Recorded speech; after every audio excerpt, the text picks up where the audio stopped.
Hello, everybody. Welcome to the Boxing Science Podcast. In this episode, we're going to be talking to the strength and conditioning manager of the UFC Performance Institute in Shanghai, Gav Pratt. Gav, I've spoken to her online for a couple of years now, and I've been loving seeing the work that he's doing at the Shanghai UFC Performance Institute, where they're not only training people like Chinese MMA athletes that are on the roster of the UFC, but also created an academy where they're doing talent ID, doing combines, doing a good selection process. And these are the things that we're going to be talking about in this podcast. We're talking about Gav's career so far and his future aspirations, and talking about some of the key training methods that he uses at the UFC Performance Institute. Before we get started, I want to give a big shout out to our partners and sponsors of this podcast, Saga Fitness. Saga Fitness are specialists in blood flow restriction training, and their smart wearable technology BFR cuffs are fantastic to use for strength and hypertrophy gains. If you want to find out more about the benefits of BFR training, please visit the link in description where we've got a full article and video workshop on BFR training. And if you are wanting to get your hands on the BFR cuffs, which are very easy to use and very effective, check out the link in the description, and you can also use the Boxing Science discount code, get 10% off using Boxing Science, and you can get the BFR cuffs for the upper body, lower body, or you can get their bundle pack. So make sure you go and check this out. Let's get on with the podcast with UFC Performance Institute's Gav Pratt. Okay, so I'm here with Gav Pratt. How are you doing, Gav? I'm very well, mate. Thanks for having me on the show, Danny. Yeah, much appreciated. I appreciate you taking out the time to have a chat with us and talk about your roles at the UFC Performance Institute. So can you explain a little bit more about what your current role is? Sure. So for the last few years, I've been the manager of strength and conditioning at the Shanghai UFC Performance Institute. And now I'll be traveling to Las Vegas to take the director role as well. And so basically, the role that I had been doing in China was looking after not only an academy program that we have where we've got around 30 athletes who are really close to the UFC, or maybe they're in the developmental stage and we're trying to progress them so that they can eventually hopefully get into the UFC. But we also work alongside current rostered UFC athletes. Yeah. And then we also have a deal with the Chinese Olympic Committee where we'll get training camps of different sporting teams come in and do between a week and 2 months with us of predominantly S&C training because of our facility. But that's been a really cool exposure as well. So how did you get into this role then? What were your background? How did you get into strength conditioning, and what was your journey towards working in the Performance Institute? It's been a long one, mate, but it's been a bit varied as well. So I've probably been doing strength and conditioning per se for around 20 years. I guess going back to the start, always wanted to be an athlete, which is everyone's start. Yeah. Yeah. And then we realised maybe we're not good enough. So I wanted to play Australian rules football. Couldn't, but then had a really good coach who knew that I was interested in fitness. I went and did a short course on it, and then he invited me to come back and be the strength coach for the under-18s team. From there, I developed up into the league team, and then throughout that whole time, I was also working in a general populations gym as a gym manager and running my own business out of that. After a while, I got a little bit stale, I guess, and so I went back to university and did a bachelor in radio and television. How old was you at this point? Mid-20s, maybe 25, something like that. Slightly different path, and it certainly wasn't based in exercise science, even though that was my career. I just felt like I needed a change. So ended up working in television alongside strength and conditioning for the next 10 years. And part of that journey was to go back and do a master's in exercise science. Through the bachelor that I'd done, I was able to work it out. And so I did a master's in strength and conditioning, and that sort of helped me get those extra qualifications. My wife and I moved to the Gold Coast. She studied dietetics at Griffith University, and at the same time I was just trying to surf a lot and work a bit, and ended up basically getting an email before a Christmas one day through a friend of mine who had been offered the job at Exos to go to China. Yeah. So I hadn't even gone for this job, and they said he recommended me, and would you like to go to China?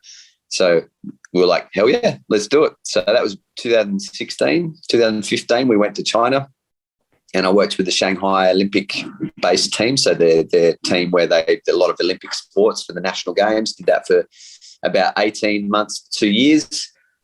Then picked up a job with China Surfing, trying to develop their team for the Olympics. And at the same time as that happened, the UFC started building their Performance Institute. And so I went for that, was fortunate enough to get the job, and here we are. Fantastic. That is a much more interesting journey than most strength conditioning coaches are. Yeah. Go to uni, do an intern, get the degree, do an internship, and find the way somehow. It's good. And an old friend of mine and one of my mentors, he did media at university, and then went back to university and did a master's. So he a very similar journey. I think that, like, I haven't got a degree in media, but I've got A levels, which is like college standard just after school, and I think that it does help you in different ways. How do you think that's helped you in your coaching, like being in a television background and then obviously going out in front of people and having the confidence to communicate? I think it's been massive, and I think it's allowed me to understand some really valuable tools as to how to communicate, not only with athletes, but with fellow coaches. Say it's like at a conference, or doing a presentation online, things that, you know, can make it interesting for the viewer or the listener to get engaged with. That's something that obviously is essential with TV and radio. You need to engage the listener. So those sorts of skill sets and I guess unique teachings that they were able to give us have been huge for me. And it's been a blessing and a curse, because you realise that maybe this is something that our entire industry should be trying to work on a little bit more to get our messages across even more effectively. Yeah, definitely. Getting the message across is really important. I just mentioned this on a previous podcast on getting buy-in for boxing and strength conditioning, because over the past 10 years it's got a lot better, but before then, like, kind of old school boxing coaches didn't want to get involved with strength conditioning. They were like, oh, Sugar Ray Robinson didn't do it, Muhammad Ali didn't do it, so why should we have to do it now, and everything like that. And the way that I tried to communicate the benefits of strength conditioning came across in a negative way. And I was like, almost like I was attacking what they'd done previously. And that communication is so important to master. And like saying going from TV and broadcasting, obviously it's not everyone's going to go into that and then go over into strength conditioning, but it's highlighting the importance of communication to be able to get across that point, to be able to get that buy-in from athlete's perspective and a coach's perspective as well. Absolutely. And it looks at how you can hopefully decrease the ego in that message as well, because obviously in TV, if you come across really egotistical, people are going to switch it off. But it's the same way when you approach your coach. If you're egotistical about strength and conditioning, they're going to be turned off you immediately. So you're not going to get that message across no matter how well you say it, or if all the science behind it is correct. They'll switch off as soon as you come across the wrong way. So that type of messaging and communication is essential. Yeah, you can kind of intimidate them with your knowledge, and if you use this really super scientific terms and everything like that, people can end up switching off. I think that's something that we try and do at Boxing Science, is try and break it down in a very simple way, especially when it comes to energy systems and stuff like that. It even complicates myself and the fellow coaches in here, like, about energy systems and everything. An absolute minefield. So went through that journey then, got to UFC Performance Institute in Shanghai, and obviously this is Boxing Science podcast, and we're wanting to talk about combat sports. We might have time to talk about Chinese surfing, but we want to talk about your role at the UFC Performance Institute. So you got the role. It's what did that entail when you first walked through the doors? Well, I think the biggest thing to highlight, I guess, is for anyone that's a S&C coach that's interested in this is imagine going into a world-class facility, a dreamboat facility, and you don't know what athletes you're getting. They haven't come yet. It's a sport that is only 28 years of age, and probably the first 17 or 18 of that didn't have the highest end of strength and conditioning, say. Like, there would have been some fantastic practitioners out there, but you know what I mean. Yeah. And so all of a sudden you're coming in with a blank slate with a beautiful gym, and you're going, how am I going to balance this? Like, you want to use all the stuff. You want it to be good. You want it to be effective, but also influence the people that are coming in to go, wow, this is crazy. This is really cool. But you also want to stick to your key training principles as a strength and conditioning coach. So, and add to that, I couldn't speak Mandarin very well and still can't. So all these factors weighed up in my head as to how I'm going to do it. And I think over time, over 3 years, I'm now that I'm leaving to Vegas, I'm in a really happy place as to where I've left it. And we'll continue to help drive that forward. But from where we started with a blank slate, that was quite intimidating in a lot of ways. Like, it's on you, right? This is your role. So yeah, you can't look at like kind of what are the strengths of this program, where the areas for improvement. You're literally starting from scratch, which is hard to do. And no one's done it before. No one's created an academy program in China, let alone the world, in terms of starting from scratch, getting it off in MMA specific. We're integrating technical training and non-technical training all day, every day. We're setting up timetables, which was a great thing that our head coach, Dean Amersinger, had done. He set up his training program and he goes, these are the sections for S&C, unless you want to talk about it. So we discuss, maybe we need these sessions throughout the week. Maybe we start with 4, bring it down to 3, and then 2 in fight camp.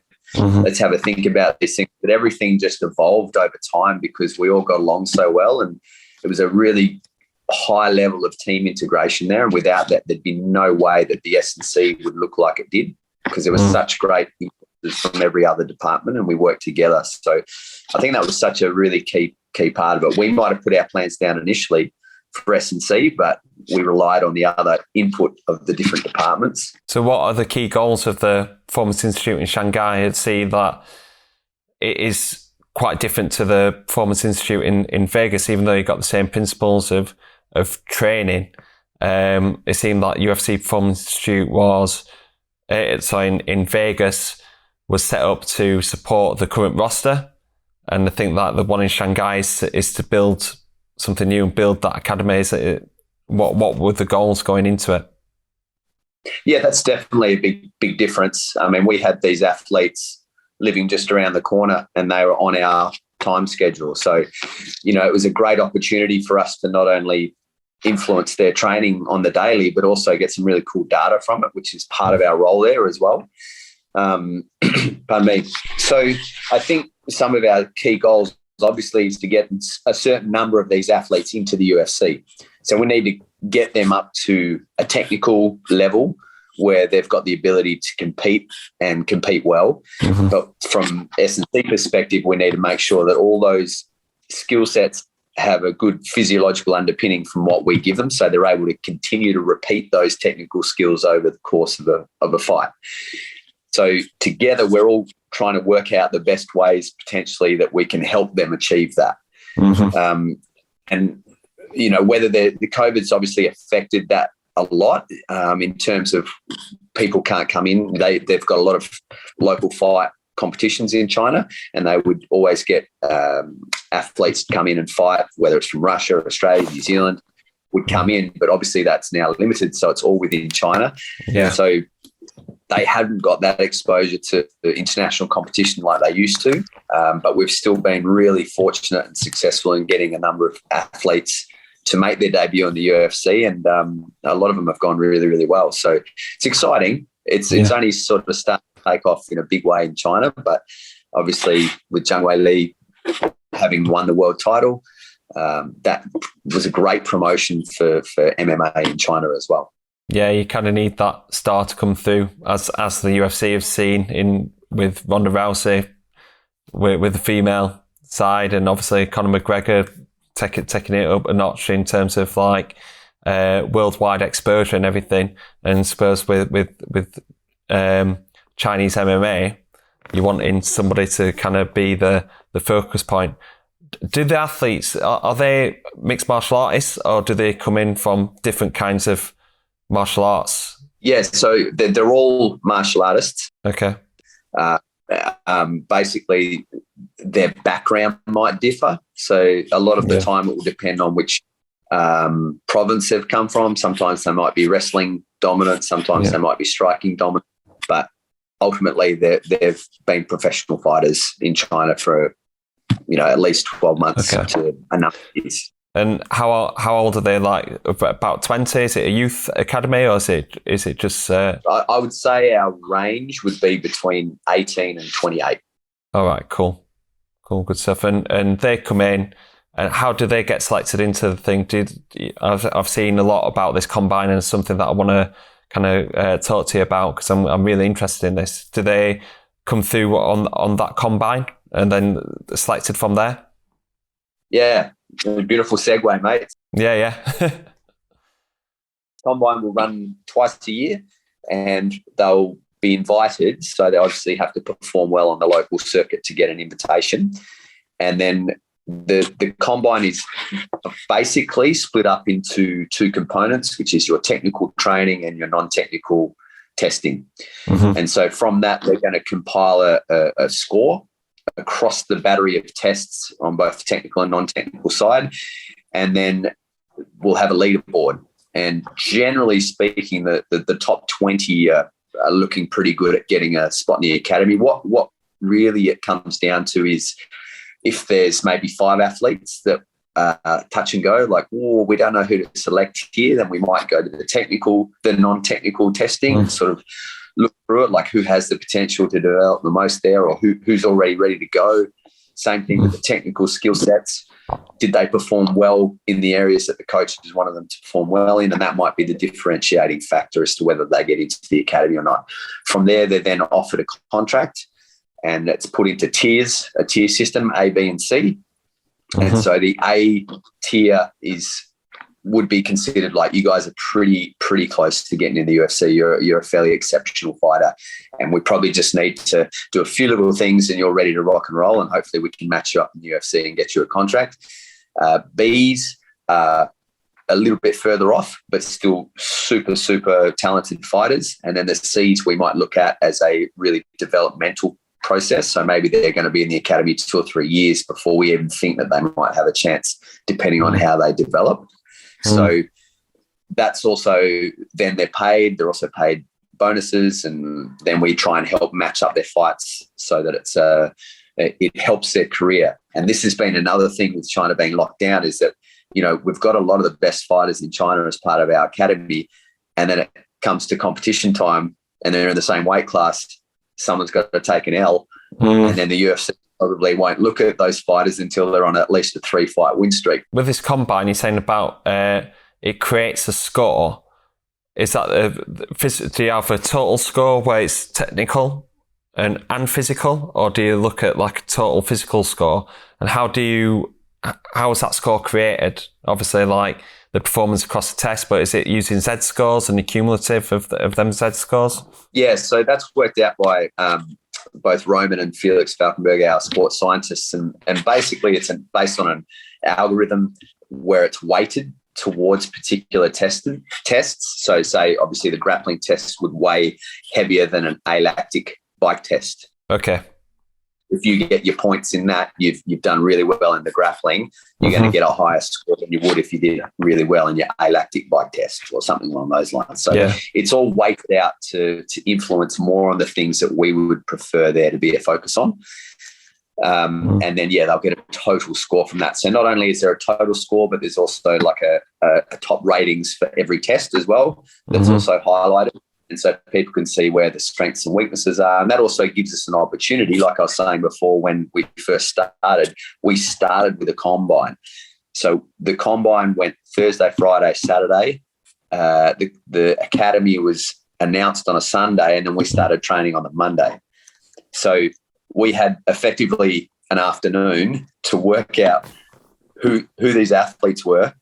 Yeah. Potentially where their strong points were and what we might need to work on moving forward. But obviously we give them quite a generic first 3 weeks of like a return to training program.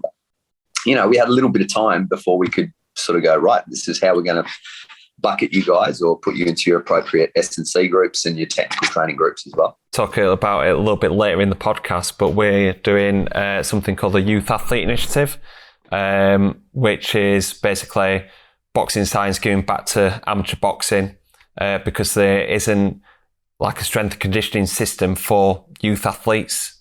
So we're going around like kind of regional programs performing testing, and they get a boxing science score. And this is based off like basically poor, average, good, or poor, good, excellent, or whatever. And they get 1, 2, or 3 points, and then they get a think score. So it's quite interesting how you're saying about like weighted. Obviously, our most important tests are possibly core strength and counter movement jump as the key ones. RSI is important, but not as important as counter movement jumps for us. It doesn't influence this program as much. So yeah, it's interesting that you're saying that there is a weighted element to that. So it's definitely something that we need to look at. Talk to me about like the combine then, in terms of the physical tests. What do they include? Mm-hmm. So I'll start with the non-technical. So the non-technical stuff that we work on the floor, we'll tend to look at things like upper body power. So we use the landmine punch throw. We used to do 3 weights to get sort of like a force velocity profile, but just because of time, we ended up doing one load. Exactly the same. That's the reason why we dropped.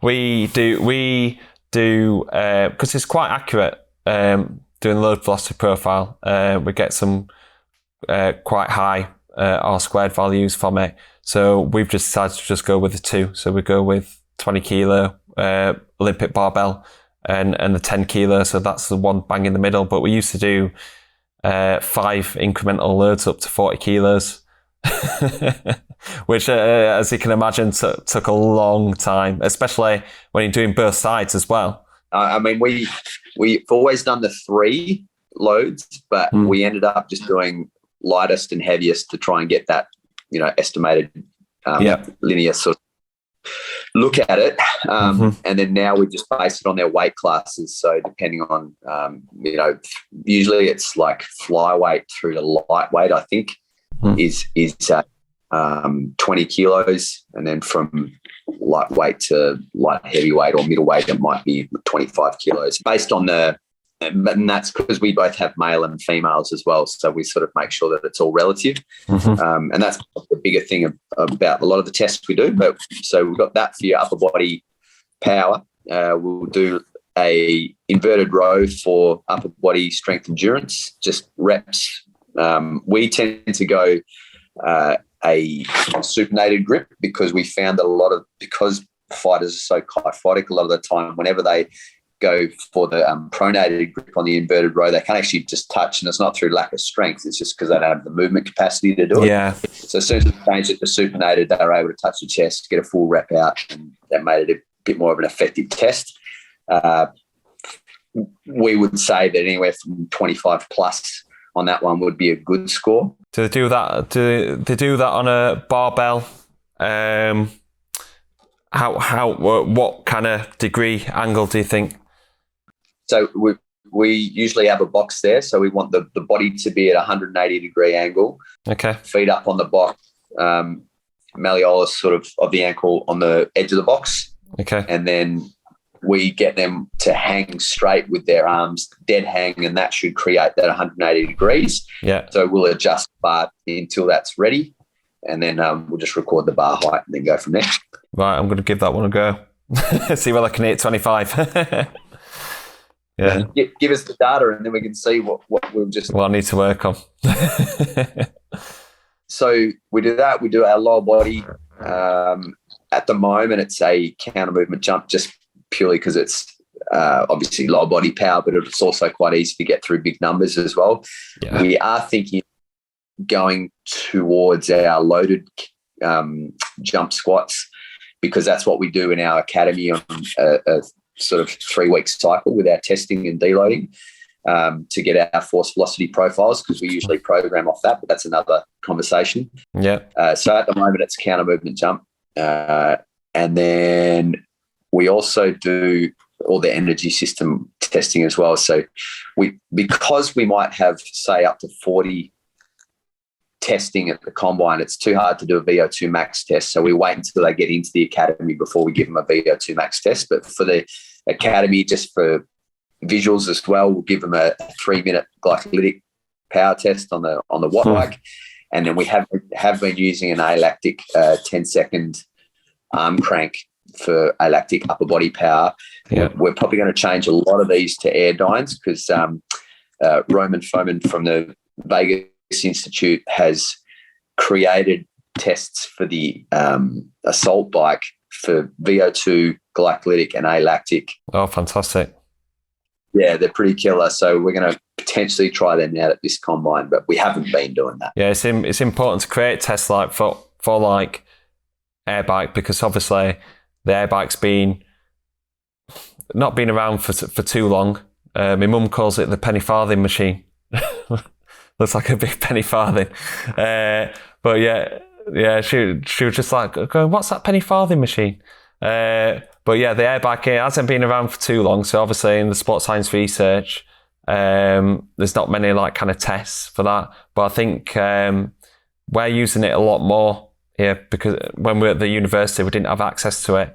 Now we've got the Performance Centre, got ourselves one, and it is a very effective tool, off-feet conditioning. We do 30-second max-out sprints with 3 minutes recovery. Sometimes I can't do that with some of the athletes because of their running mechanics. Maybe they start camp heavy, and this obviously increases the likelihood of injury.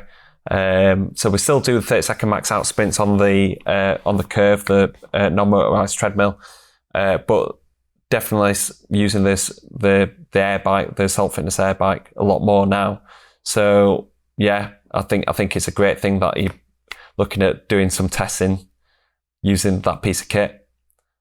Yeah, well, we were able to run it by a couple of our academy athletes, the VO2 max on the air dyne and on the air bike, and maybe 8 or 9 minutes and you're done. Yeah. So if you take the time effectiveness into account, that's pretty good for a VO2 and an accurate VO2 at that. So it's actually really exciting. And like you said, there's less load by taking them off the treadmill. I mean, a lot of the time our VO2 maxes were skewed, not because they weren't fit enough. It's because maybe their legs couldn't keep up with the speed if they were a shorter fighter, or you know what I mean? We've literally just talked about this in the last podcast with Alan, talking about VO2 max testing and the limitations of it, about being able to get up to that max intensity. So if you can find a way to reach that max intensity, like I said about how we use it in our programs, we need to find a way to reach that max intensity, to do the 30-second max out sprints or the repeated sprints and do it safely and effectively. That's it. That's how you push the ceiling, right? And that's the whole point. If you're under training the whole time because you didn't get an accurate result, then is there much point in doing it? There's definitely a time and a place for everything, but I think if we can get more effective in our prescriptions because of it, then happy days for strength and conditioning coaches. Yeah, absolutely. So talking about that testing, what are the and you're taking a lot of data, what are the trends that you're seeing from this data, and how is that influencing your approach to strength and conditioning? So I guess to sort of slide sideways on this one, we will usually have a moderate, high, low 3-week cycle in our training. So just to preface it, we would go return to training for 3 weeks, just a reintroduction to strength and conditioning and technical training. So they don't spar as much, if at all, during those first 3 weeks. It's really just coming back into it. Then they'll go to general prep for 3 weeks, specific prep for 3 weeks. And if they have a fight that's been announced, our fight camps are also 6 weeks. So we'll have early fight camp for 3 weeks and late fight camp for 3 weeks. So if they don't have a fight, they'll just keep cycling through gen prep, specific prep, gen prep, specific prep, 3-3-3-3. So for that, what we'll tend to do is at the end of every 3 week cycle, this is discounting fight camp, we will do testing. And so it might just be 2 working sets basically to get an estimated 1 RM in whichever movements we're doing at that point in time. So we'll use the Epley formula to get an estimated 1 RM. We don't actually want them lifting a 1 RM. We want them doing it sort of close to maximal, but not quite. Otherwise, we'll fry them. So they might do 3 reps. They may have been able to do 1 or 2 more, but that's good enough. And we'll give them an estimated 1 RM using the Epley formula for that. And then I can program or prescribe loads based on that for their subsequent 3 week cycle or 6 week cycle that they're doing. So we'll also do some energy system tests in that, probably once every 6 weeks rather than every 3 weeks, so we don't fry them. And then it's been really hard, going back to your question, to see specific trends, because at any point our fighters might just jump into fight camp, or they don't have that perfect run through. Plus we've got, at some points in general prep, we'll have more bantamweight fighters, but last time there was more middleweight fighters, or maybe there's more females and less males. So we can't sort of give absolutes, because there's never this group at the same time. So all we can do is track progress of the individual, but usually we do that by comparing it to the data that the UFC PI journals have given across all of the rosters. We have all this data based on, say, maximal glycolytic power on the watt bike test, and it's all relative for each of the weight classes. So, for example, if you were in, I'm just making this up, but if you're in middleweight, you might be expected to have a good relative power of 3.4 watts per kilo. Okay, cool. Well, maybe I've got a middleweight fighter who's in the academy.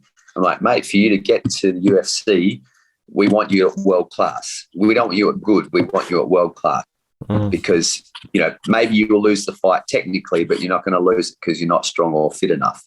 That's what I'm concerned about. That's what I can help you with. So we need you to be considered world class in your weight class to be at 4 watts per kilo. So let's work you on that. Let's test you on that and see where you're at as an individual.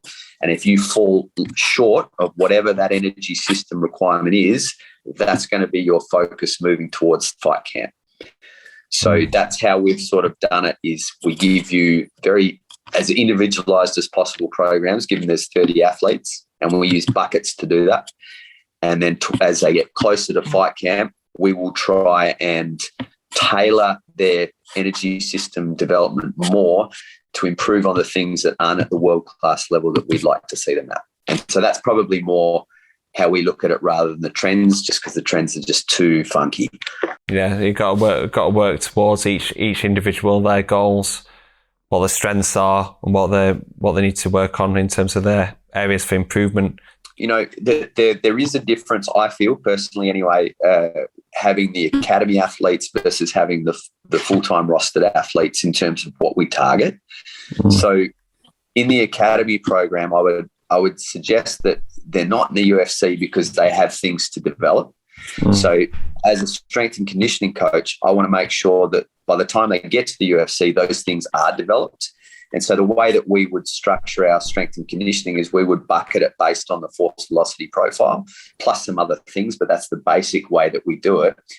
So they're loaded squat jumps, and then we'll put them into 3 different what we term phenomenology, which I got from, I think it's Dan John and Len Jovanovic. So the phenomenology describes, they use it slightly different, but where we're sort of describing what they are currently. So we'll have an elephant, a tiger, and an antelope. And so an elephant would be someone that's got high force but needs to work on their velocity. Mm-hmm. A tiger is someone who's well balanced, good force, good velocity. And then an antelope is someone who's got great velocity but maybe needs to work on their maximal force a little bit more. And then I'll bucket those guys out into that as being, it's a generalized program, but we have a weighted, much again, that word weighted, we weight their program towards their weaknesses so that they can develop that. But by the time they get to the UFC and they're a contracted fighter, well, then it really comes down to maximizing what their strengths are. And I guess off camp, we look at the weaknesses, and fight camp, we look at their strengths. So two different sort of approaches, I guess, because of the group that we're working with, but that's sort of how we're reasoning what we do. I like that. The elephant, the tiger, the antelope. We use a similar thing to describe. We say like a tank or Ferrari, and then but do you know what? I haven't got a middle one, so I don't know what's the difference. What's the middle between a tank and a Ferrari? But yeah, just getting that balance. I like that. I said that because I got a question on the podcast a couple of weeks ago, and it was, would you focus on their strengths or their areas for improvement? So if you've got an elephant, do you keep working them to be a super strong elephant? And if you've got an antelope, would you carry on making them faster? And how you've kind of described it there is like when you get into a scenario where you're going into a fight in a fight camp, it's really important that they win that fight. Every fight's a world title fight because it takes you up the ladder. And you've got to maximize what they're good at, and then out of camp, then work on the areas for improvement. I think you've put that in a really good process.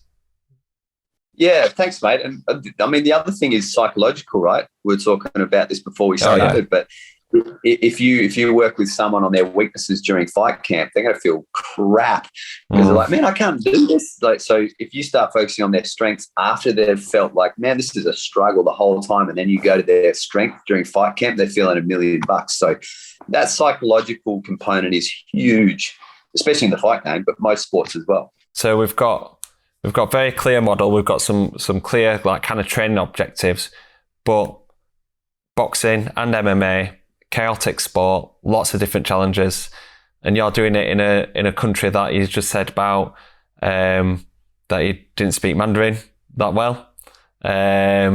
So what are the kind of general challenges in MMA and within that role at the UFC Performance Institute in Shanghai? I'd say it's probably twofold. From a strength and conditioning specifically perspective, the training age isn't always that experienced. Mm-hmm. So we had a very wide range, as you can imagine, but they certainly don't have what a lot of us grew up with, whether it was our team sports or just college in America or anything like that. There's just the exposure to proper strength and conditioning was really, really low. But that's a positive as well. That turned into a positive. I think the other thing is in China, there's been, from our experiences, a very different approach to fights in terms of, you know, how maybe in the UFC there's like, this guy took this fight on 2 weeks' notice. It's like, yeah, that's pretty standard practice, you know. It's just like, oh, a fight, yeah, done. Let's do it. And we're like, whoa, hang on, we had this beautifully laid out process for you guys to follow, and you've said yes to a fight in 4 weeks. You're not ready. You've got to do a crazy weight cut for that. Yeah, I can do that.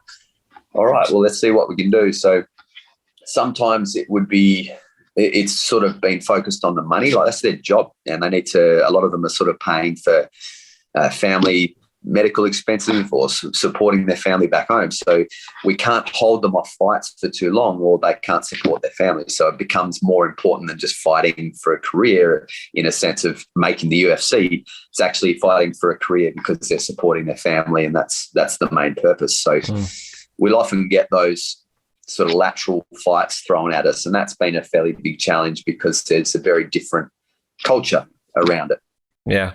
Trying to change some of the cultural differences, or at least integrate with those cultural differences, because, you know, some of the things that Chinese MMA and just Chinese culture does in general is far superior to what we do in Western society, and it's a beautiful thing. So it's about finding and adapting to both sides, and so that we actually get the best picture out of all of it, rather than just saying, hey, we're right and do it our way. It's like, actually, that's pretty cool as well. Let's see if we can integrate that. Yeah, that's cool. That's cool. What about language barrier? Has that been a problem?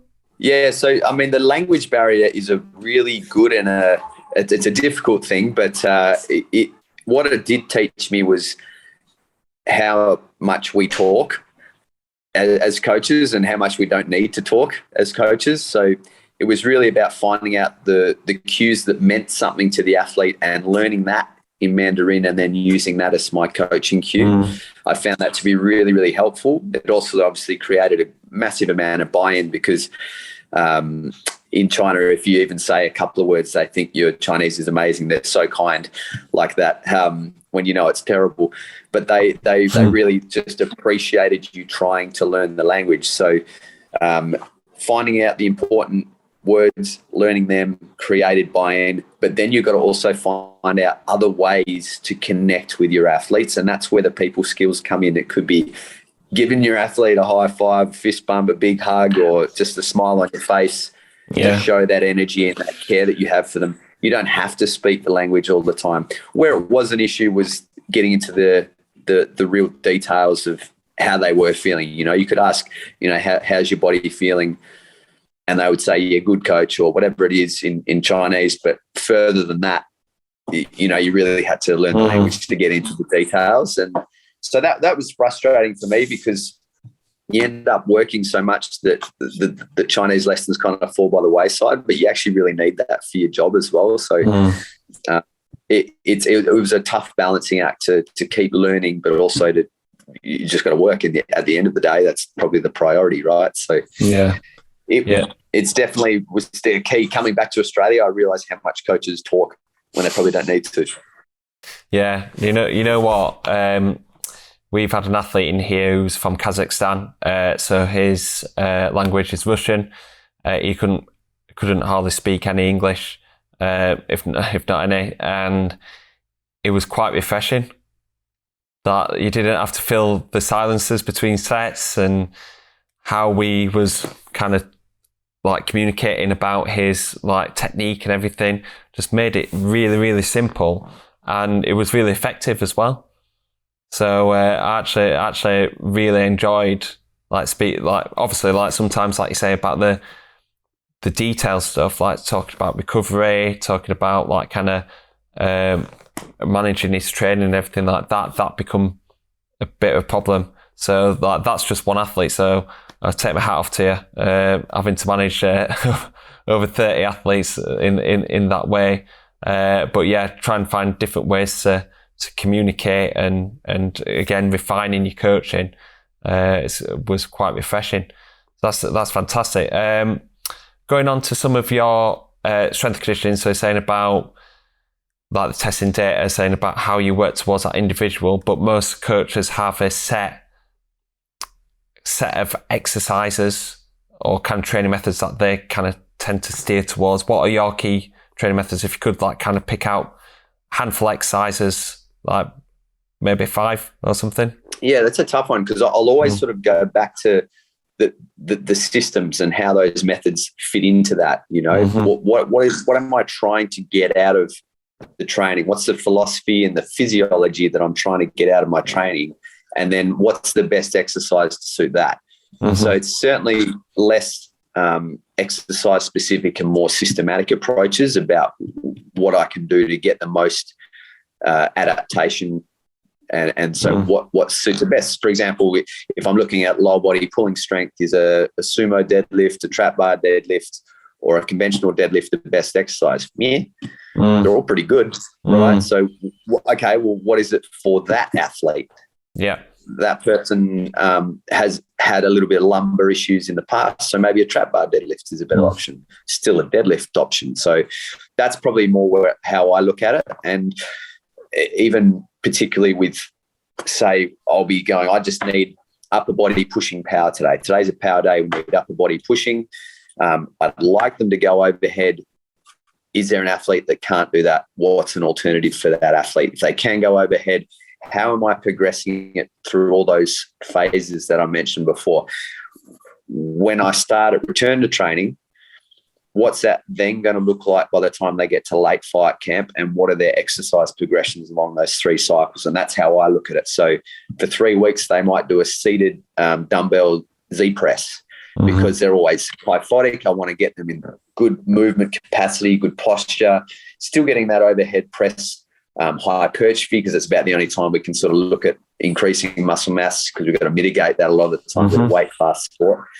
But that's going to then lead on to, say, power day when they go to gen prep, and we might look at a very simple technique of a barbell push press. Now we've got to start getting that dip and drive, which associates well with the counter movement jump, but now we're also including the upper body, so we get that overhead press. And then progressing that, we might look at, say, a push jerk. So now we've got to get that yielding effect when they catch it as well, dropping under the bar a little bit more. And then maybe we start looking at specific stances. So by early fight camp, we're now moving into split jerks and getting the ability of that lead leg to eccentrically take on that force so that they can generate more power through their punches. And not only just an overhead sort of movement for upper body power, but now we're starting to incorporate that eccentric strength as well in that lead leg, which is shown to improve punching power. So then we might think of, are we going to get a ballistic movement? So now we compare that with a medicine ball, or previously to that, maybe we were looking antagonistically. So we're looking at that ABC mechanism, the action braking clamping mechanism that we can use in that muscle contraction, so that we can make sure that we have the ability to leave deceleration to the last minute when they're throwing a strike, for example. That's what we were trying to improve on, that ability to speed up that eccentric muscle contraction. So in off camp, we might focus on that. And then fight camp, now it's just all go, go, go. We want to potentiate it. We'll go from a split jerk to a med ball throw. Same movement, trying to really generate through that upper body pushing, striking sort of movement patterns. So to mitigate that eccentric portion, what methods would you use to do that? Yep. So that's part of the antagonistic supersets as well. So we might look at, say, a early style. We might go from a push press to like an incline, the jammer arms, and we'll do like high volume power training of the rows. Oh, right. Yeah. Jammer row. And so we'll band them up, and we'll make sure that we just work like high volume power training on those for clusters of 5-5-5 or 6-6-6, whatever it is. So we're just going immediately to them, and then we'll put them on an accessory exercise. So it's like an active rest.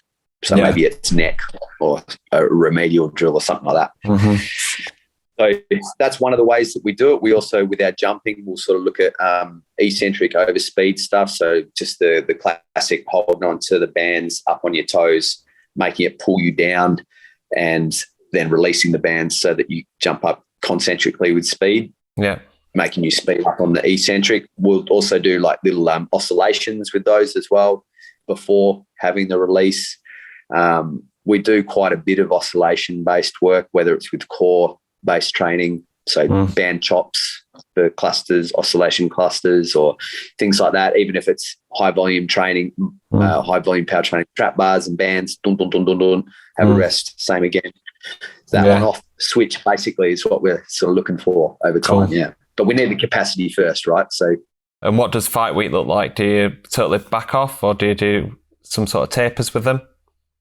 Yep. So fight week for us at the moment, they'll usually have a Monday and Tuesday S&C with us, and then they'll fly out on the Wednesday to wherever they're fighting. So the Monday session will be sort of broken up. We'll do like, I guess, activation and ballistic based work. So whether it's mini hurdles, med ball throws, some mini band stuff because they're used to it in their warm ups. We'll also do 10-5 testing on the force plates, because usually they're primed and they're not too fatigued, so they'll get a really good result, and that can actually show us how they've progressed over time, because we'll tend to do that every 3 weeks as well. What kind of RSI are you getting from that, may I ask? In late fight camp, by the time they get to that point, a lot of our athletes are looking at anywhere between 3.2 and 3.5. So they're pretty good. The best we had was 3.7. So they're super springy by that point. And, there's some of the sort of data we've collected, some of them had started at 2.8. And then over the course of 6 weeks, they're starting to learn the mechanics of it, obviously, but then a lot of that fitness fatigue starts crossing over, and we start making them feel a bit better, and there's less fatigue involved. And then, if they started off 6 weeks ago at 2.8 and they're in late fight camp at 3.4, and we can show them where that sits in regards to them in the UFC and their weight class, they're stoked, right? So mentally, again, we're playing into that game. We're going, man, you're ready to go. You're firing on all cylinders. Let's do this. Yeah, I've just had that with one of our athletes. He's fighting at the weekend. He did a 10x5, 10-5 Pergo test, and he hit 3.2. And I think he was like, when he first started with us, was about 2.8. So seeing a big improvement there, and going into fight and everything that's like kind of springy, I put that into the fight week, get the feet working, then going into some banded shadow boxing, stuff like that, making him feel good. And he sat down and he just went, I love this. he just went, I love all this. So like you say, making them feel good is a key factor, and going into the fight. Mate, you just got to imagine yourself in their shoes, right? Yeah. It's hard enough going into battle, but if you've prepared in every way possible, and that that's not the issue, it's just who's better on the day, then that certainly would settle your mind. Cool. So we're just going to round off with a couple more questions. So you're leaving the Performance Institute in Shanghai. What are the main successes that you kind of like reflect on? Like you're leaving that place and you're like, right, this is what I've achieved there. I would like to hope that I've created a systematic approach to strength and conditioning there. So no matter who comes in the door, no matter who the coach is, they're able to follow that system. It's a simple system, but it's an effective system. So that's definitely something for me that I'm proud of. It's certainly something that, coming from that clean slate we spoke about before to now having a really in-depth system that integrates all the different departments within the PI is awesome, mate. And I think particularly having the other departments feel comfortable knowing that they can share their opinions and that it will actually be listened to is really important for me as well, because I want that. I don't know as much about MMA as our technical coaches. I don't know as much about physiotherapy as our physiotherapists. I don't know as much about nutrition as our dietitian. So tell me, what are your thoughts, right? Like what's your input here so that I can make this program better? Fantastic. Yeah, you've done sounds like you've done a brilliant job. It's been brilliant to talk to you about that. What are your like kind of goals for the future then? Obviously moving over to Vegas, going to the Performance Institute in Las Vegas. What are you looking forward to in that role, and what are your goals? I think the continuation of integration between departments is always paramount for me, no matter where I go and no matter what's happening at the moment. I actually enjoy dealing with the other departments because of the knowledge I gain from them. Yeah. So that's something I'm excited about, is I'll be getting new information from them and new insights from them, which will only help me become better as a practitioner as well.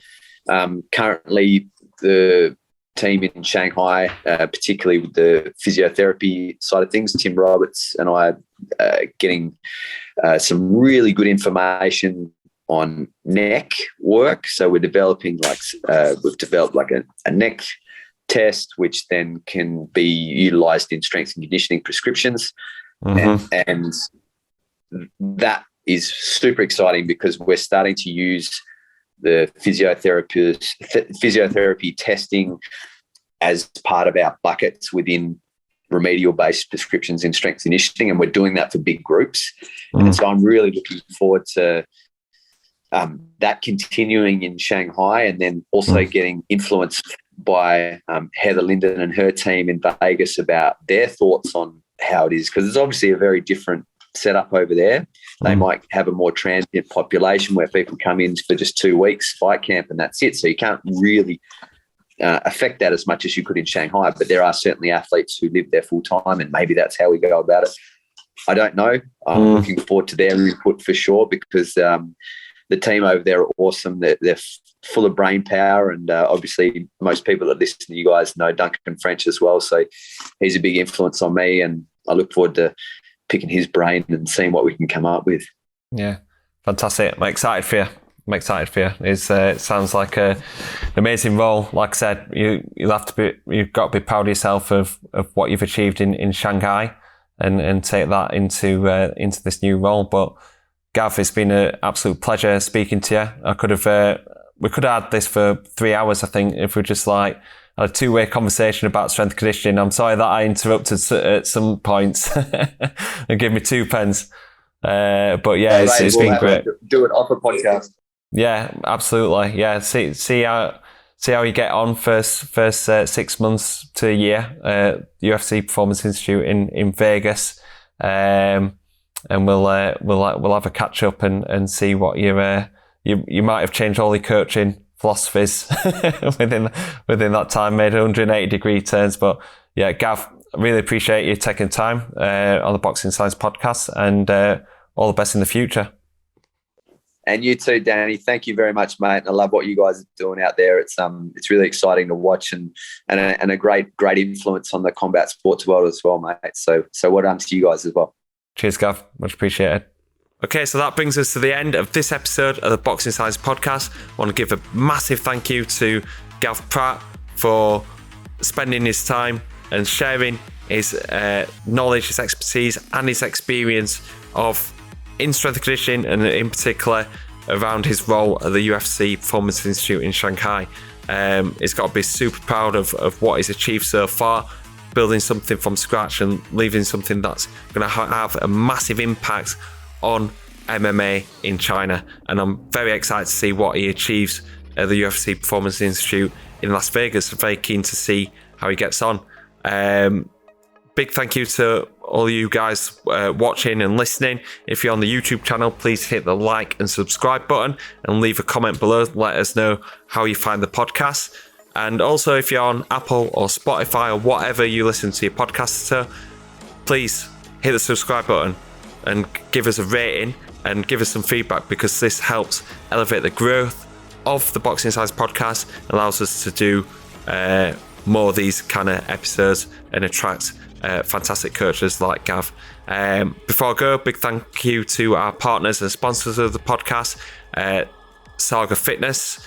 Saga Fitness is a specialist in BFR training, and their smart wearable technology, the cuffs, are fantastic. We've been using them in the gym quite a lot recently for upper body strength and lower body strength, and they're very safe, very simple and easy and effective to use. So go and check out the link in the description for more information about how you can get your hands on the Saga Fitness BFR cuffs. And if you're wanting to get your hands on these cuffs, please use the Boxing Science discount. You can save yourself 10% by using the code Boxing Science.